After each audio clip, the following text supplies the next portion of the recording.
খবর পড়ছি easy lifestyle YouTube চ্যানেলের পক্ষ থেকে। জানাবো এখনকার বিশেষ বিশেষ খবর।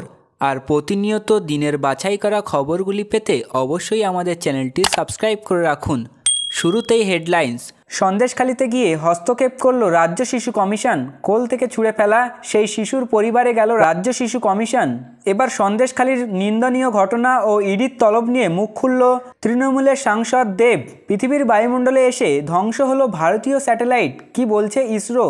জানুন বিস্তারিত খবর। তার আগে ছোট্ট একটা রিকোয়েস্ট, যারা চ্যানেলে নতুন এসেছেন অবশ্যই তারা সাবস্ক্রাইব করবেন। প্রত্যেকে ভিডিওটি লাইক করে ফেসবুকের মাধ্যমে শেয়ার করতে পারেন। গত 10ই ফেব্রুয়ারি সন্দেশখালিতে যে শিশুটিকে মায়ের কোল থেকে কেড়ে নিয়ে ছুঁড়ে ফেলার অভিযোগ উঠেছিল, তার বাড়িতে গিয়ে দেখা করে এসেছেন রাজ্য শিশু সুরক্ষা কমিশনের প্রতিনিধিরা। শিশুটির চিকিৎসার বন্দোবস্ত করা হয়েছে বলে তারা জানান। কমিশনের হস্তক্ষেপের পর শনিবারই ওই বাড়িতে মুখ্য স্বাস্থ্য অধিকারীকে মেডিকেলের দল পাঠানোর ব্যবস্থা করতে বলা হয়েছে। শিশুটির বাড়ি থেকে বেরিয়ে কমিশনের চেয়ারপারসন তুলিকা দাস সংবাদ মাধ্যমকে জানান, বাড়িতে কেবল মা এবং সেই শিশু রয়েছে।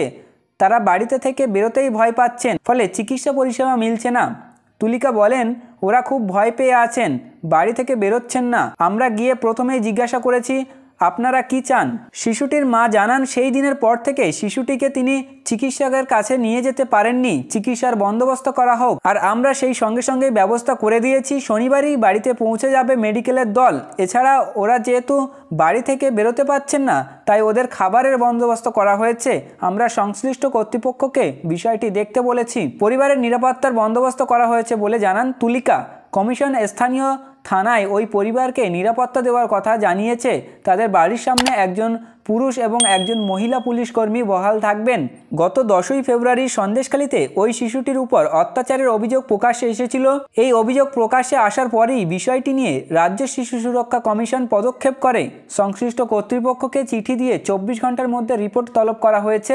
তারপর শনিবার কমিশনের প্রতিনিধিরা ওই শিশুর বাড়িতে যান। সন্দেশখালির বর্বর নিন্দনীয় ঘটনা নিয়ে দেবকে প্রশ্ন করা হলে তিনি বলেন, আমার মনে হয় সাধারণ মানুষকে কিভাবে ভালো রাখা যায়, শান্তিতে এবং নির্ভয়ে রাখা যায়, সেটা দেখা প্রশাসনের কাজ এবং তার জন্য যা যা করা দরকার প্রশাসন এবং সরকারকে সেটা করতে হবে। ইডির তলব নিয়ে দেবের প্রতিক্রিয়া।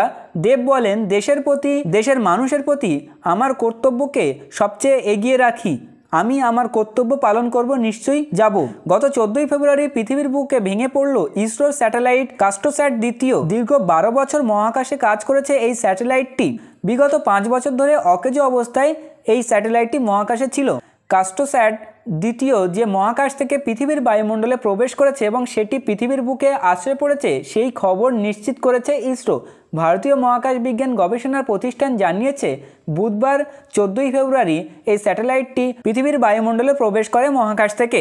দুপুর 3:48 নাগাদ এটি ভারত মহাসাগরের উপর পৃথিবীর বায়ুমণ্ডলে প্রবেশ করে। বায়ুমণ্ডলেই এই স্যাটেলাইটের অধিকাংশ যন্ত্রাংশ ধ্বংস হয়, বাকি কিছু অংশ হয়তো আছড়ে পড়ে সমুদ্রে। 2007 সালে এই স্যাটেলাইটটি মহাকাশে পাঠিয়েছিল ইসরো। 2019 সাল পর্যন্ত এটি কার্যকর ছিল। এর উচ্চ ক্ষমতা সম্পন্ন ক্যামেরা মহাকাশ থেকে পৃথিবীর ছবি তুলতে পাঠিয়েছিল ইসরো। এরপর বিগত 4-5 বছর ধরে মহাকাশটি এটি অকেজো হয়েছিল।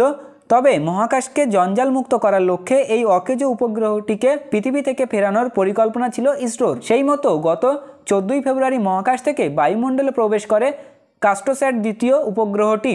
এই স্যাটেলাইটের অধিকাংশ যন্ত্রাংশ পৃথিবীর বায়ুমণ্ডলে প্রবেশের সময় জ্বলে পুড়ে যাওয়ার কথা। 680 কেজির এই স্যাটেলাইটটি পৃথিবী থেকে 635 কিমি উচ্চতায় মহাকাশের নির্দিষ্ট কক্ষপথে এতদিন ছিল। আগামী রবিবার বীরভূমের সিউড়িতে পুলিশ লাইন মাঠে প্রশাসনিক পরিষেবার সভায় যোগ দেবেন মুখ্যমন্ত্রী মমতা বন্দ্যোপাধ্যায়। আজ শনিবার বীরভূম জেলায় পৌঁছানোর কথা রয়েছে মুখ্যমন্ত্রীর। সম্মানীয় ভিউয়ার্স, এই ছিল আজকের গুরুত্বপূর্ণ খবর। ভিডিওটি ভালো লাগলে অবশ্যই লাইক করবেন এবং আপনার সোশ্যাল মিডিয়া ফেসবুক, হোয়াটসঅ্যাপের মাধ্যমে ভিডিওটি শেয়ার করে দিন আপনার বন্ধুদের সঙ্গে। এবং এই বিষয়ে আপনার কি মতামত রয়েছে তা ভিডিওর নিচে কমেন্ট সেকশনে জানাতে পারেন।